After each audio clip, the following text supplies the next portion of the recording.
Hi, readers. Welcome back to my channel, Books, Ink, and Paper, and welcome to my physical haul for the month of April. I realized pretty early on that I had ordered a lot of books and was in the mood to order a lot of books, and the pile just got bigger and bigger and bigger.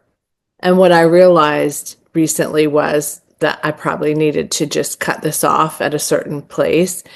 And so that certain place is today. I got another book yesterday and I thought, okay, girl, this is crazy.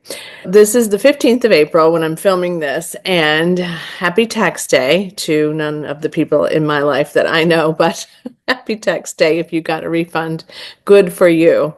And let's talk about the physical books that I hauled in the month of April. So I'll do a separate video later on some of the ones that I got via Libro or at my library or on digital. Okay, so the first book I got was from Blackwell's. I ordered in March, came in April, Birding by Rose Ruani. This one had me at hello for several reasons. I found out about it because it was on the Women's Prize for Fiction long list. I don't know if it made it to the short list, to be quite honest. I didn't even look, but I was reading the long list and I thought, oh my gosh, this is for me. Then I read the synopsis. Okay, so let me set this up for you, but also read you the part that hooked me. So Lydia, teen pop star, very kind of out there, sexy, naked, different things, maybe not completely naked, but just really risque kinds of behaviors in this pop culture that she found herself in. And one day during the Me Too movement, a man who was in her life apologizes to her publicly for some of the things that he did, which sort of made her come to terms with, was this reality for me, or am I sort of pushing some of that out of my head, just really trying to cope with this.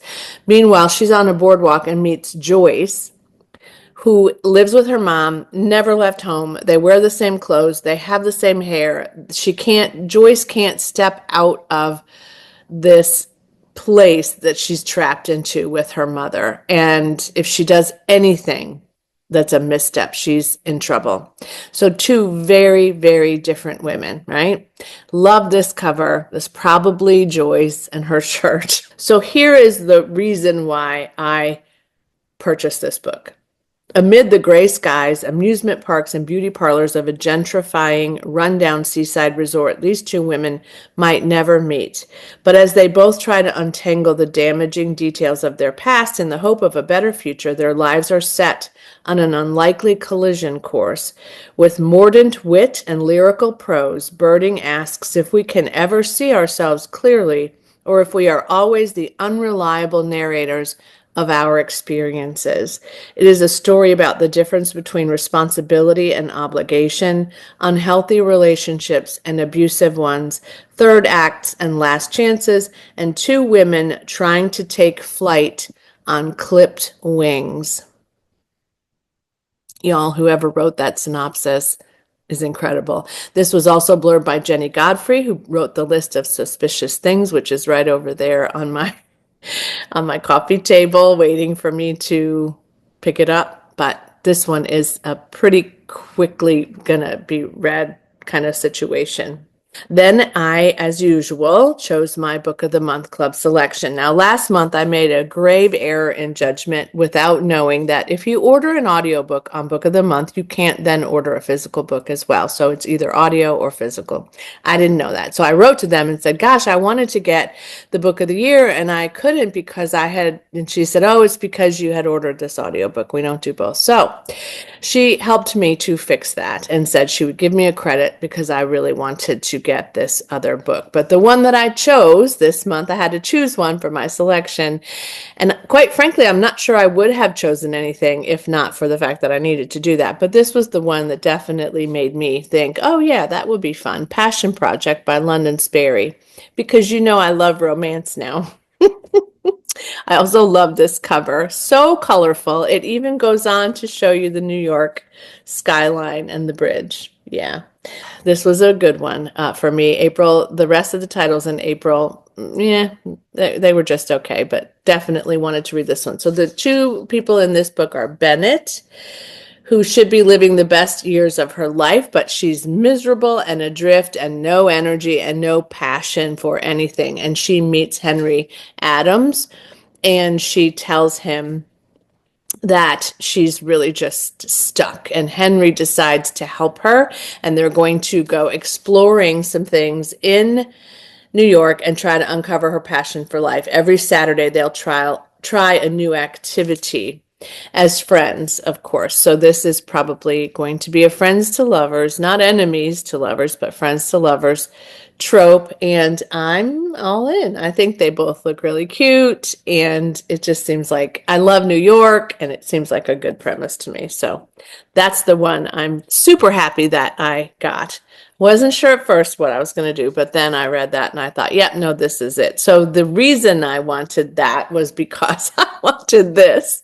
Oh my goodness. Everybody's talking about this book, and I hope with all hope that this will not be overhyped and that I will really, really enjoy it, because I have wanted to read this for a bit and just did not get it. And then when it was the book of the year, or the lolly, I guess is what they call it, I decided that I wanted it. So Liz Moore, Long Bright something, Long Bright River? Yes, Long Bright River. That book actually was one of Barack Obama's favorite books of 2020. I will never forget that, because I almost bought that and didn't at the time. I think it was the size of it. This is no small book either. It's definitely going to be a commitment. However, people tell me it goes really fast. 478 pages. Pink edges. Love it. Okay, so this is about a girl who goes missing at a summer camp in August 1975. Could I read it for old school April? Sure could. The counselor discovers an empty bunk. Barbara Van Laar is missing. She's 13 years old, and she's also the daughter of the people that own this camp. And this is even worse. This is not the first child of theirs that has gone missing. Their son went missing years ago, her older brother, 14 years ago, and was never found. So they begin the search, obviously, for this child. And I'm not sure if both of these mysteries are resolved, but yeah, I really wanted this book. You can see why I really wanted this book. And many of you, I suspect, are going to say, I read it, I loved it. I don't know that I've heard anybody tell me that they didn't love it. So if you didn't love it, I really want to know. And obviously why, because that would be important to know. Goodreads sent me a free book for a giveaway. I entered this giveaway when I was talking about this particular book, and I said, oh, there's a giveaway. This is by the author of The Echo of Old Books, which has also been in my purview. This is Barbara Davis, Every Precious and Fragile Thing. I love this cover. And I got a few little goodies in here. And she signed it. May all your days be filled with precious things, is what she said. Isn't that nice? I'm really happy about this. I often enter giveaways on Goodreads. I very rarely win. This is my second win, but I never enter a giveaway that I don't intend to read or give to somebody I love. So she sent a little thank you and asked for a review, which I will definitely do. I got a little bookmark, so pretty. A little door hanger, which I really like as well. And it has the date that it was released, which was February 18th, and a little brochure about Barbara Davis. This has all of her other books as well. So she not only wrote The Echo of Old Books, which I might have on my Kindle, I'll have to look, but she also wrote The Keeper of Happy Endings and The Last of the Moon Girls. And there's more. When Never Comes, Love Alice, Wishing Tide, and Secrets She Carried. So Barbara Davis and I are about to get more acquainted, and I'm super happy. So this is about Mallory Ward, who's a social worker who works with at-risk youth, which I did for a number of years. And she is discovering that one of her clients is tragically killed, and she finds herself at a crossroads because despite the fact that she and her mother do not have a great relationship, Mallory has to go back home to Rhode Island. Meanwhile, her mother, who is someone who works with people who are terminally ill, I did do hospice care for a while too, so this is crazy. Has a home filled with precious keepsakes from all of her patients, and her work has always come first, which means that Mallory didn't necessarily have the most connected relationship with her mother. So now they have a dilemma. Do they repair their relationship, or do they confess some things that have occurred? Those kinds of things, because Helen, the mother, has a past secret that she's never told her daughter Mallory. So this to me seems like right up my street. And yeah, I'm all in. And it's fairly floppy. Yeah, it's a good, nice, floppy, good sized book. Thank you, thank you, thank you to whomever picked my name for that giveaway, because I'm so excited when that happens. My March anticipated reads, there were a number of them that I said, I'll probably get this. I really want to get this. I really want to read this. And so I had a gift card that I think I told you about that had some points on it for me to be able to use to buy books, and I decided to do that. So the first one I got was Say You'll Remember Me by Abby Jimenez. I know, because I'm a romance reader now.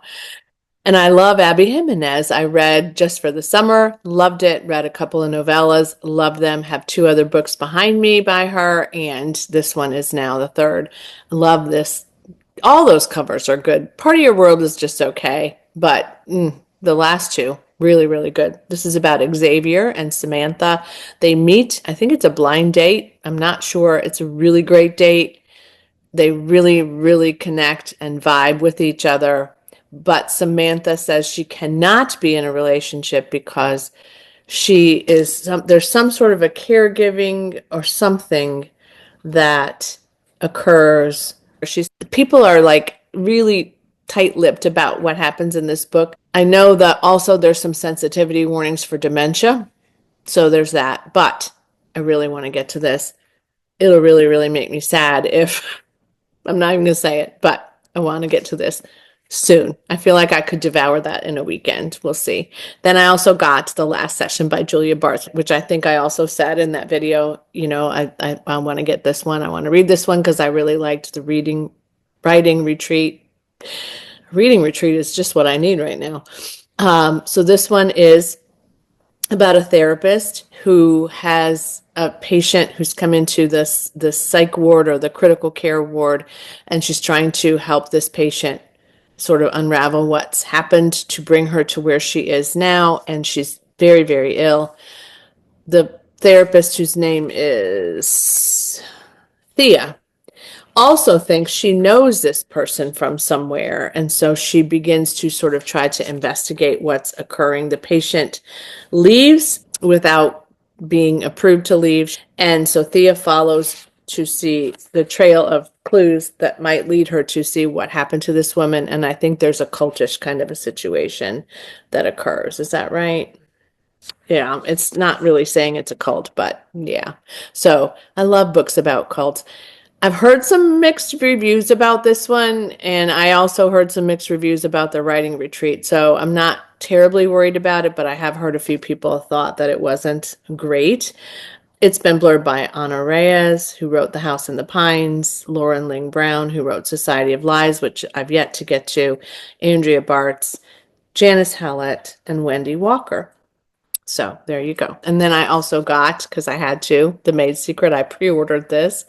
I have the others that are in hardcover on my shelves, and I really love Nita Prose. I love this character, Molly the Maid, and this one is set at the hotel again. I'm not going to tell you what Molly's preparing for because that's a bit of a spoiler if you didn't read the Christmas novella, but I will say that Molly is trying to get ready for something big in her life while also still being head maid at the hotel, and she is going through her grandmother's things. While going through her grandmother's things, they're also having one of those like antique roadshow type TV things that's being filmed at the hotel. And so she brings some of her grandmother's keepsakes in to see what the value of them, and one of them is particularly valuable. So she's surprised by that. But then also an art heist begins to happen. And so she and her friends at the hotel will try to solve this mystery. I love the way these are set up. I love that she goes through her grandma's stuff. And it also says that she reads her grandma's journal, which, yeah, I have sort of mixed feelings about that, but she learns more about her grandmother too. And there's some secrets there as well. So I can't wait. Love, love, love some Molly the Maid for sure. And the last three hardcovers, physical copies, are books I ordered from Pango. So let's talk about that. So the first book that I ordered from Pango came from Books, Coffee, and Dogs, or Books, Coffee, Dogs, I think is what it's called. Yes. And this is Christina. That channel is Christina, and she sent me a sweet little bookmark with a little thank you heart. The Last Time I Lied, Riley Sager, I read years ago when it first came out. I really liked it. I enjoyed it a lot, and I never purchased it at that time. I was new to Riley Sager at that time. This came out in July 2018, so it's definitely a backlist for me. But again, I read it. I have little memory of it, except that it's set in a camp and summer camp, which there's a theme here around that, and I guess it's this time of year I could reread it. Camp Nightingale. Vivian, Natalie, Allison, and first-time camper Emma Davis are in this bunk room together. They're all in the same room, and I don't remember what they call those, but cabins. Yes, thank you, Lori. Emma watches the girls sneak out at night while she's trying to sleep, and she wakes up and she knows that they've left the camp cabin and she doesn't know where they're going. And then the next day they've all disappeared and they have no idea where they are. They start to try to find them. And does Emma know what happened? Is Emma the one who lied? You'll have to read it to find out. But now I have it physically. So I have all of his books currently. He has one coming out soon on my shelves. Spoiler alert, likely be getting that in hardcover too. And then Lock Every Door by Riley Sager is the second one. And this one came from Caroline, and her shop is at Caroline. And she sent me a thank you note and a bookmark and some stickers. I love Pango, you guys. These are the best people. I only had one problem ever, and that was that I ordered a book that never got shipped, and so Pango returned my money. So it was no problem. But anyway, this is Lock Every Door, Riley Sager. This one is about an apartment complex in Manhattan. So again, I have camps, I have New York, I have lots of similarities here. And this woman is kind of broke and maybe homeless as a result, and so she agrees to watch an apartment in this complex and take care of it and sit with it while the people are not living there. And some things start to happen in this apartment complex. And I remember really loving this one too. And so it may be time for me to get to a lot of rereads this year, because every time I lift up something that I've already read lately, I just feel like I'm saying to you, I think it's time for a reread. And then the last one I got from Pango is We Begin at the End by Chris Whitaker. This came from Christina Hodgkiss. I'll put all this in the description, their channel name or their shop, so that you'll be able to order from them should you choose to do so. But this one also came in a beautiful, excellent condition. And Chris Whitaker wrote All the Colors of the Dark, which still remains at the moment my favorite book of the year. But when I was listening to an interview with him, he talked about this book and writing this book, and I was intrigued by it and really wanted to get to it then. And we talked about it in my book club in January, my BookTube Besties book club, and we all said we wanted to read this one too. So this is my book club selection for May. I need to get to this fast because it is the middle of April. I do think, though, if it's as propulsive and compulsively delightful as All the Colors of the Dark was, I won't have any trouble. This is not that long for sure. This one is only 367 or 8 pages long. I really liked the way he described writing this book and what it was about. This one came out in 2020, I think. So this is about a man named Walk, W-A-L-K, who lives in California, and he was chief of police, But he also is trying to recover from the fact that he gave testimony to a friend of his named Vincent years ago, and Vincent was incarcerated. And 30 years later, Vincent is being released. And then Duchess, who's a 13-year-old self-proclaimed outlaw, is parented by her mother, Star, who grew up with Walk and Vincent. And so apparently, Walk is trying to prevent this child from going astray and also trying to rekindle any kind of relationship that he can possibly have with his best friend, Vincent. And Star is also kind of wigging out a little bit, I think. So I can't wait. I'm so excited that this is one of our book club selections. And so that's also why I decided I needed to get it sooner than later, because I needed to start reading it, right? And it's not available on my platforms that I could have borrowed it. But also, I'm happy to put it next to All the Colors of the Dark. Will this live up to the way I feel about All the Colors of the Dark? You'll have to stay tuned, I guess, and see. But Louise Penny says it's the book to be read and reread and an author to be celebrated. It was blurred by A.J. Finn. Instant classic, he says. Louise Penny, Jane Harper, whom I like, John Hart, who I've never read, Charlotte McConaughey, which I think I'm currently reading maybe, but I'm slow on that one, and Wally Lamb, who I love. So if they all loved it, I'm going to love it too. Okay, after I finished this video, I was making myself some more coffee, and the doorbell rang, and I saw it was the UPS guy. So I thought, oh, well, Lisa must have ordered something. It was an ARC from Tertullia from the salon. Golf by Mo Ogrodnik. Now, listen, I was just chatting with Scott, my friend here, the other day in the comments about how I was pretty sure then I wasn't going to get one from Tertullia. He got his and I didn't get mine. Here it is. So this comes out the 6th of May. Girl, got to get on it. The synopsis. Dunya, a young Saudi mother, finds herself alienated in a desolate post-weather air-conditioned modernist box and decides to rebel against all forms of domesticity. Flora, a Filipina domestic worker haunted by the flood that claimed her infant's life, navigates the perils of her boss's insurrection. Zaina, a Syrian woman, seeks love within the confines of her arranged marriage to a jihadist and finds herself joining the female morality police, and Justine, a white American curator, reckons with her own violence and ethical limitations when her life intersects with Escadair, a spirited and defiant Ethiopian teenager whose dreams have dead-ended in the Gulf. Bold moves unlock vital consequences, each woman's journey confronting us with our own capacity for cruelty, rebellion, resilience, and hope. This was the one that I chose that I wanted to read. So Mo Ogrodnik is a filmmaker, writer, and professor in the film department at NYU. Yeah, this was the one. Thank you for sending me an advanced reader's copy of this. And now I'm complete. That is my wrap up of the books that I have acquired physically. As I said, I'll be posting some other little loose ends that I end up having for digital and audio books that I may have gotten, and library borrows as well. Will I buy any more physical books this month? I kind of hope not, because I just have a limited space for these, but we shall see.